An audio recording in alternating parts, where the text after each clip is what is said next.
Aduh, gue udah belajar, gue udah ngerti materinya, tapi nilai gue masih di bawah KKM. Sebenarnya ulangan harian itu perlu nggak sih? Halo semuanya, nama aku Bunga dan itu persis banget yang pengen aku bahas hari ini. Pertama-tama, aku mau jelasin dulu kurikulum pendidikan di Indonesia dan peran ulangan harian di dalamnya itu gimana sih? Indonesia menggunakan sistem kurikulum terpadu yang mempromosikan kegiatan active learning, di mana siswa itu aktif dalam proses pembelajaran dan guru berperan sebagai pendukung. Ada yang kita sebut sebagai kompetensi dasar atau KD. Mungkin kalian pernah dengar dari guru-guru kalian nih. Itu merupakan sejumlah kemampuan tertentu yang harus dimiliki siswa dalam suatu mata pelajaran. Ulangan harian dilaksanakan setelah menyelesaikan 1 KD atau lebih, dan pada pertengahan semester akan disusul oleh ulangan tengah semester, dan penilaian seluruh KD dalam 1 semester adalah ulangan akhir semester. Ada yang kita sebut sebagai KKM, yang merupakan batas minimum nilai yang harus dicapai, dan jika belum mencapai KKM nilainya, maka siswa tersebut harus mengulang ulangan tersebut atau remedial. Ada beberapa pointer yang ingin aku bahas. Yang pertama, apakah ulangan harian membantu siswa memahami materi? Aku udah nanya nih ke teman-teman kalian, apakah ulangan harian membantu kalian memahami materi yang diajarkan? Dan apakah ulangan harian membantu kalian untuk persiapan ulangan tengah semester dan ulangan akhir semester? Mayoritas menjawab membantu. Jadi bisa dibilang ulangan harian membantu siswa memahami materi pelajaran. Yang kedua, seberapa efektif sih ulangan harian sebagai alat evaluasi pengukuran kompetensi? Tadi kan udah dijelasin apa itu kompetensi dasar.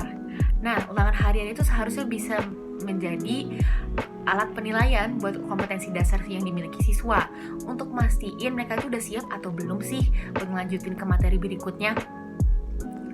Nah, karena itu alat evaluasi, berarti materi yang dicakup dalam ulangan harian harusnya lengkap dong. Setelah dirata-ratakan, ternyata materi yang dicakup dalam ulangan harian sebanyak 72% dari materi yang sudah diajarkan.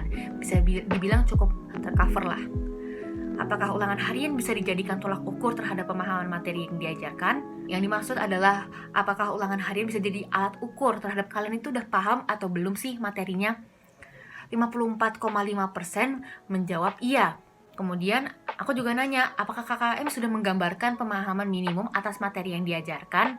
Walaupun mayoritas menjawab setuju, tapi hanya 45,8% dari 54,5% tadi yang setuju bahwa KKM itu bisa dibilang relevan, jadi batas minimum nilai. Nampaknya di sini tuh ada perbedaan persepsi dengan yang dimaksud dengan KKM ini. Kemudian, karena ulangan harian merupakan alat evaluasi, diharapkan dikerjakan secara jujur. Jadi, aku nanya, seberapa sering sih kalian mencontek saat ulangan harian? Ternyata 65,8% menjawab pernah, dan diantaranya pun ada yang sering dan bahkan sangat sering mencontek. Berikutnya, seberapa efektif sih ulangan harian terhadap motivasi siswa untuk memperbaiki pencapaian kompetensi? Ini kayaknya ribet banget ya, tapi yang dimaksud di sini adalah hasil dari ulangan harian diharapkan bisa memotivasi siswa untuk memperbaiki hasilnya tersebut. Jadi kalau misalnya nilainya udah bagus bisa dipertahankan, kalau nilainya masih kurang bagus bisa belajar lebih giat untuk meningkatkan nilai tersebut. Nah, kita harus cari tahu nih tipe motivasi mereka saat ulangan harian itu gimana sih. Ternyata 70% motivasinya akan berusaha untuk mendapatkan nilai yang maksimal saat ulangan harian, gak hanya nilai seadanya. Dan waktu yang dihabiskan untuk belajar rata-rata 4 jam atau 25% dari waktu pembelajaran di sekolah. Caranya pun beragam, membaca buku pelajaran, membaca catatan, les, lewat internet, dan lain-lainnya. Yang terakhir, apakah ada alternatif dari ulangan harian ini?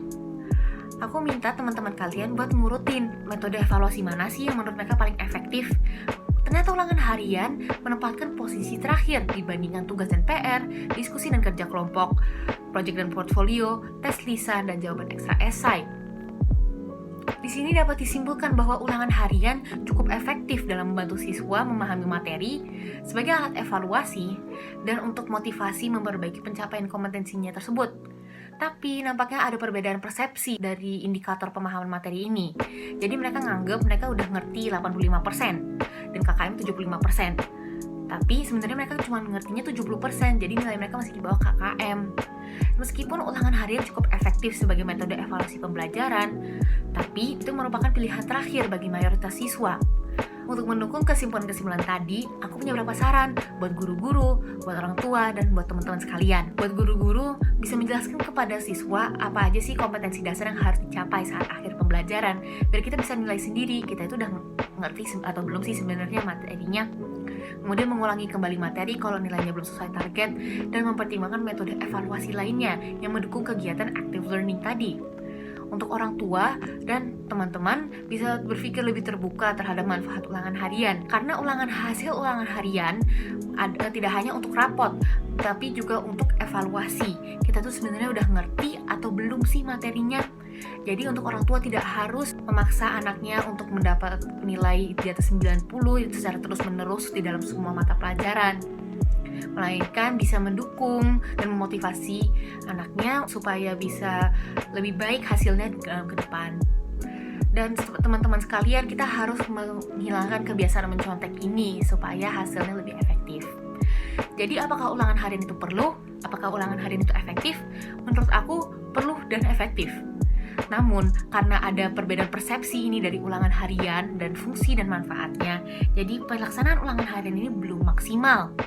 Pergi ke Jogja untuk bertamasya, keliling kota dengan delman. Sekian dari saya, terima kasih telah mendengarkan. Wassalamualaikum warahmatullahi wabarakatuh.